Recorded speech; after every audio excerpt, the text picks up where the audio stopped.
اپنی اس ذمہ داری کو نبھائیں گے اچھی طرح سے تو ہمارا ایک معاشرہ اچھا معاشرہ ہوگا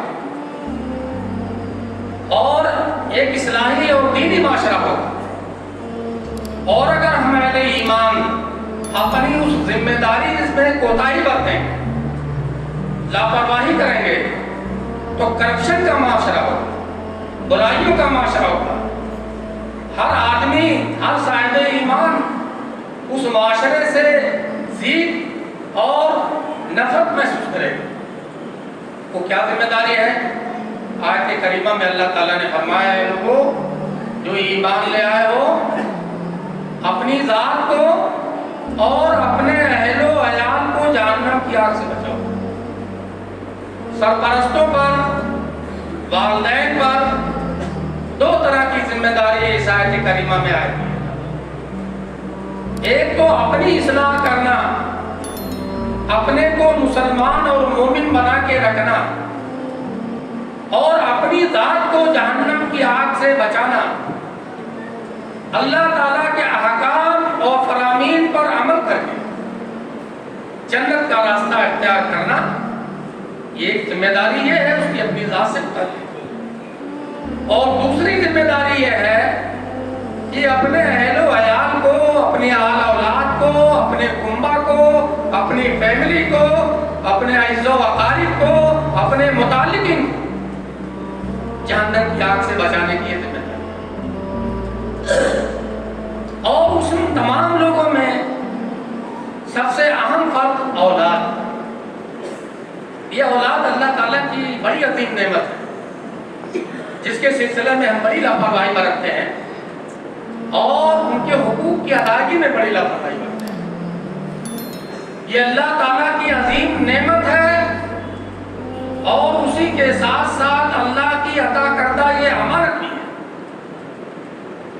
اس امانت میں اگر ہم خیانت کریں گے عند اللہ مواخذہ ہوگا. والدین اور سرپرست اس بات کو ذہن میں بیٹھا لیں کہ اگر وہ پنج وقتہ نمازی ہے ٹھیک ہے، تہجد گزار ہے ٹھیک ہے، دین کا کام بھی کر رہے ہیں، تبلیغ کا بھی کام، یہ بھی ایک اچھا عمل ہے، کرنا بھی چاہیے. لیکن اسی کے ساتھ ساتھ اگر ہم نے اپنی اولاد، اپنی فیملی سے لاپرواہی برتی، ہم دین کا کام ضرور کر رہے ہیں، تبلیغ کا کام کر رہے ہیں، لیکن اپنے گھر کے لوگوں سے ہم لاپرواہ ہیں. ہمارا بچہ بے نمازی، ہمارا بچہ شراب نوش، ہمارا بچہ برائیوں میں ملوث اور اس کی کوئی فکر نہیں، تو اللہ تعالیٰ کے یہاں مواخذہ ہوگا. نماز آپ کو بچا نہیں سکے گی، عند اللہ مواخذہ ہوگا اور اللہ تعالیٰ کے یہاں گرفت ہوگی. اس لیے ہر کوئی اپنے حق کا مطالبہ کرتا ہے. اس پوری دنیا میں آپ دیکھیں ہر شہری اپنے حق کا مطالبہ کرتا ہے. سب لوگ اپنے اپنے حقوق کو یاد دلاتے ہیں لوگوں سے. بھائی والدین ہیں وہ اپنے حقوق کو یاد دلاتے ہیں اولاد سے، رشتہ دار ہیں وہ اپنا حقوق دلاتے ہیں، پڑوسی ہیں وہ اپنا حقوق مانگتے ہیں، شہر کا ایک شہری ہے وہ اپنا حق مانگتا ہے. جس سے مانگنے کا حق ہوتا ہے وہ اپنا حق مانگتا ہے. اللہ تعالیٰ نے اولاد کے بھی حقوق والدین پر عائد کیے. پہلے والدین کو اولاد کے حق کو ادا کرنا ہے، اس کے بعد اپنے حقوق کے مطالبے کی امید کرنا ہے. اپنے حقوق پہلے آپ اپنے اولاد کے حق کو ادا کریں. جن لوگوں نے اپنے حقوق، اپنے اولاد کے حقوق کو ادا کیا، ان کی اولاد نے اپنے والدین کے حق کو ادا کیا. اور جن لوگوں نے اپنے اولاد کے حقوق کے سلسلے میں، ان کو مومن بنانے کے سلسلے میں، ان کو نمازی بنانے کے سلسلے میں، ان کو ایک اچھا انسان بنانے کی سلسلے میں اگر کوئی فکر نہیں کی، وہ اولاد اپنے والدین کے حق میں نافرمان اور سرکش کی. یہ مشاہدہ ہے، یہ ہم دیکھتے ہیں. اولاد کا کیا حق ہے؟ بہت سارے حقوق ہیں ان تمام حقوق کو بیان کرنا اس مختصر وقت میں بہت مشکل ہے، لیکن چند حقوق کی طرف میں رہنمائی کروں گا، اور یہ اس نیت کے ساتھ آپ سنیں کہ ہم انشاءاللہ اس کو عملی جامہ پہنانے کی کوشش کریں۔ اور جس دن آپ نے یہ نیت کر کے اس پر عمل شروع کر دیا، آپ کے گھر کا ماحول بدل جائے گا، اور اپنے گھر کے معاشرے کو اور ماحول کو آپ بالکل تبدیل کر دیں۔ پہلا حق، بچہ دنیا میں آنے سے پہلے اس کا پہلا حق یہ ہے اس بچے کا کہ آپ اس دنیا میں جب شادی کریں تو اس بچی کے ماں کا اچھا انتخاب کریں، یہ پہلا حق ہے۔ اللہ کے رسول صلی اللہ علیہ وسلم نے فرمایا کہ عورتوں سے نکاح کیا جاتا ہے 4 بنیادوں پر، یا تو اس کے مال کی بنیاد پر، یا تو حسن و جمال کی بنیاد پر، یا تو حسن نسب کی بنیاد پر، یا تو اس کے دین کی بنیاد پر۔ اور اللہ کے رسول نے فرمایا کہ فاظفر بذات الدین، تم دیندار عورت کا انتخاب کرو۔ پہلا عمل یہ ہونا چاہیے کہ ہم اپنے بچوں کا نکاح جو کریں وہ ایک دیندار عورت سے کریں، نمازی عورت سے کریں، تہجد گزار عورت سے کریں، تلاوت کا اہتمام کرنے والے سے، شائستہ ہو، مہذب ہو، بااخلاق ہو، اچھا کردار ہو۔ اس لیے کہ ہم مال دولت دیکھنے لگتے ہیں، حسن و جمال دیکھنے لگتے ہیں، اس کے اخلاق کی طرف کوئی نظر نہیں ہوتی، اس کے دین کی طرف کوئی نظر نہیں ہوتی۔ یہ پہلی چوک ہم کرتے ہیں۔ نمبر 1 پر دینداری کو رکھیے، ٹھیک ہے، اس دینداری کے ساتھ مال بھی آ جائے، اس دینداری کے ساتھ حسن و جمال بھی آ جائے، اس دینداری کے ساتھ حسب نسب بھی رہے، لیکن نمبر 1 پر دیندار عورت کا انتخاب ہے، اس لیے کہ اس کے بدن سے جو پیدا ہوگا بچہ وہ بھی دیندار ہوگا، اس کے اثرات۔ دوسرا حق اس بچے کا یہ ہے کہ ماں کے پیٹ کے اندر اس بچے کا قتل نہ کرے۔ قرآن نے منع کیا ہے، لا تقتلوا اولادکم خشیۃ املاق، اپنی اولاد کو فقر و فاقہ کے ڈر سے کہ پیدا ہو جائے گا، کہاں سے آئے گا، کہاں سے پلائیں گے، اس خوف سے کتنے لوگ رحم مادر میں بچے کو مار ڈالتے ہیں۔ بہت بڑے ظالم ہیں ایسے جو ایسا کرتے ہیں۔ اس لیے اپنے بچوں کی پرورش دیکھنے ہونی چاہیے، عہد جاہلیت کا طریقہ مت اختیار کیجیے، اس لیے کہ اللہ تعالیٰ نے قرآن مجید میں تو یہ بھی فرمایا ہے کہ ہم تم کو رزق دیتے ہیں، ان کو بھی رزق دیتے ہیں۔ اللہ تعالیٰ سب کا رزق لکھ کر بھیجتا ہے، آپ کو پریشان ہونے کی ضرورت نہیں ہے۔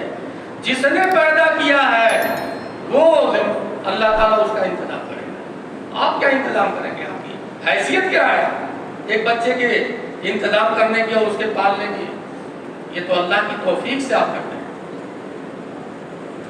تو بچے کو قتل نہ کرو۔ دوسرا حق یہ ہے، تیسرا، کہ جب بچہ پیدا ہو جائے، پیدا ہوتے ہی اللہ کے رسول نے فرمایا کہ اس کے کان میں اذان ہو، اذان وہی اذان جو نماز کے لیے دی جائے، پیدا ہوتے ہی دیجیے۔ کیوں حکم دیا؟ اس لیے کہ بچہ سادہ نو پیدا ہوتا ہے، ایک دم خالی رہتا ہے، پہلی آواز جو اس کے کان میں جائے وہ اللہ اکبر کی آواز ہے۔ یہ جو اس کے کان میں آواز آئے گی، یہ اس کے اثرات اس کے ذہن و دماغ پر بڑھاپے تک اور موت تک مرتب رہیں گے۔ وہ ظاہر نہیں ہوں گے، وہ ہے تو بچہ، ابھی بولنا بھی نہیں جانتا، لیکن بڑھاپے تک، مرنے تک اس کے ذہن و دماغ۔ یہ کلمات اذان توحید کی دعوت ہے، رسالت کی دعوت ہے، اللہ کی کبریائی ہے ان کلمات میں۔ جو مؤذن شب و روز میں 5 مرتبہ پکار کے کہتا ہے کہ اللہ سب سے بڑا ہے، اس کے سوا کوئی معبود نہیں، محمد اللہ کے رسول ہے، آؤ نماز کی طرف، آؤ بھلائی کی طرف۔ لیکن ہم ہیں کیسے مسلمان ہیں کہ کلمات اذان کو سن کر یا تو اس کا مطلب ہی نہیں سمجھتے کہ یہ مؤذن کیا اعلان کر رہا ہے۔ تو یہ کلمات اذان اس کے کر داہنے میں کلمات اذان ہو، قائم کر دیا۔ اس کے بعد اللہ کے رسول کا یہ حکم ہے کہ جب بچہ 7 دن کا ہو جائے، اگر اللہ تعالیٰ نے استطاعت دی ہے تو اس کا عقیقہ کرو، یہ سنت ہے۔ اللہ کے رسول صلی اللہ علیہ وسلم کے نواسے جب حضرت حسین پیدا ہوئے تو کلمات اذان بھی دی اور عقیقہ بھی دیا، یہ سنت ہے۔ 7ویں دن نہیں کر سکے تو 14ویں دن اگر نہیں کر سکے تو جب اللہ تعالیٰ استطاعت دیتے آپ کر دیجیے۔ اس لیے یہ عقیقہ کیا ہوتا ہے؟ یہ بچے کے اوپر آنے والی مصیبتوں کو روکتا ہے، یہ خوشگوار زندگی گزارتا ہے، اس کا یہ فائدہ ہوتا ہے، تو گروی ہوتا ہے بچہ اپنے عقیقے کے ذریعے۔ اس لیے 7ویں دن عقیقہ کیا جائے۔ لڑکا ہے تو 2 جانور ذبح کیا جائے، 2 بکرا ذبح کیا جائے، لڑکی بکرا ہو یا بکری، اچھا نام رکھا جائے۔ ہم لوگ تو ایسا نام ڈھونڈتے ہیں کہ دنیا میں کسی کو ایسا نام نہ ہو، کسی کا نام نہ ہو، پتہ نہیں کہاں سے گوگل سے نکال کے لاتے ہیں، اور فلمی ایکٹر کا نام، کھلاڑیوں کا نام، اور پتہ نہیں کیا نام۔ اللہ کے رسول صلی اللہ علیہ وسلم نے فرمایا کہ سب سے محبوب نام عبداللہ اور عبد الرحمن ہے۔ انبیاء کے نام رکھیے، صحابہ کرام کے نام رکھیے، صحابیات کے نام رکھیے، اس لیے کہ انہی ناموں کے ذریعہ قیامت کے روز پکارا جائے گا۔ نام رکھنے میں بھی ہم لوگ جو ہے بڑی لاپرواہی کرتے ہیں۔ یہ اچھا نام صحابہ کرام کا آپ رکھیے، کون ہوتا ہے؟ عرب میں کیا ہے، جو لڑکے کا نام ہوتا تھا وہی دادا کا نام ہوتا تھا، وہی پڑھتا تھا۔ آپ حدیث پڑھتے ہوں گے، اس کی سمتوں کو پڑھیں، جن لوگوں نے پڑھا ہے، جو عالم دین ہے وہ جانتے ہیں۔ تو یہ نام اچھا رکھنا۔ پھر حکم کیا ہے؟ جب بچہ 7 سال کا ہو جائے اس کو نماز کا حکم، آپ بھی نماز پڑھیں، اس بچے کو بھی نماز کا حکم دیں، اس کی انگلی پکڑ کر مسجد تک لے جائیں۔ جب 10 سال کا ہو جائے سختی کریں، ضرب لگائیں، پٹائی کریں، یہ ہے۔ اور یہ بھی ہے بچوں کا کہ اپنے بچوں اور بچیوں کے درمیان عدل قائم کیجیے۔ اس اعتبار سے بھی بڑی ناانصافی ہوتی ہے، بچیوں کے ساتھ وہی سلوک ہوتا ہے، وہی جاہلانہ عوائد جاہلیت کی ذہنیت کار فرما ہوتی ہے، آج بھی دونوں سلوک ہوتا ہے۔ عدل کیجیے بچوں کے ساتھ، انصاف سے کام لیجیے، گھر کے ماحول کو بہتر بنائیے، بچوں کو گالی مت دیجیے، بچوں کو برا بھلا مت کہیے، ان کی عزت نفس کا خیال کیجیے، لوگوں کے درمیان اس کو مت ڈانٹیے، اس سے نفرت پیدا ہوتی ہے اپنے والدین کے تعلق سے۔ میاں بیوی میں جھگڑا ہو رہا ہے، گھر میں بچہ دیکھ رہا ہے، 8 سال کا بچہ ہے، 10 سال کا بچہ ہے، وہ گالن گلوچ، برا بھلا، لان تان سب چل رہا ہے، لیکن بچہ سب سمجھ رہا ہے۔ ایسا نہیں ہے کہ آپ جس ماحول میں یہ سب کہہ رہے ہیں وہ نہیں سمجھ رہا۔ اس لیے اپنے گھر کو بہتر ماحول، اچھا ماحول دیجیے، اس لیے کہ اس کے اثرات بچوں پر پڑتے ہیں۔ ان کے ساتھ عدل و انصاف کا کام، ناانصافی مت کیجیے۔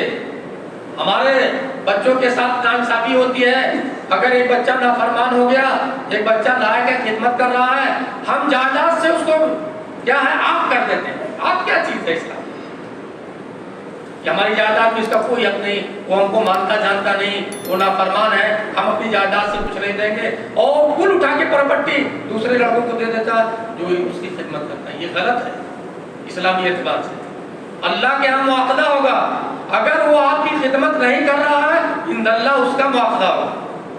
جو آپ کی خدمت کر رہا ہے وہ آپ کے اوپر احسان نہیں کر رہا ہے، وہ بحیثیت بیٹا کے اپنے باپ کی خدمت کر رہا ہے، یہ اس کا حق ہے۔ آپ جائیداد سے محروم نہیں کریں گے، اس کا فرمان اور نالائق کرتے ہیں، عدل اور انصاف کا معاملہ کریں گے، اور اگر عدل و انصاف نہیں کریں گے تو اللہ تعالیٰ کے یہاں مواخذہ ہو جائے گا۔ اس لیے اپنے بچوں کو آنکھ مت کیجیے۔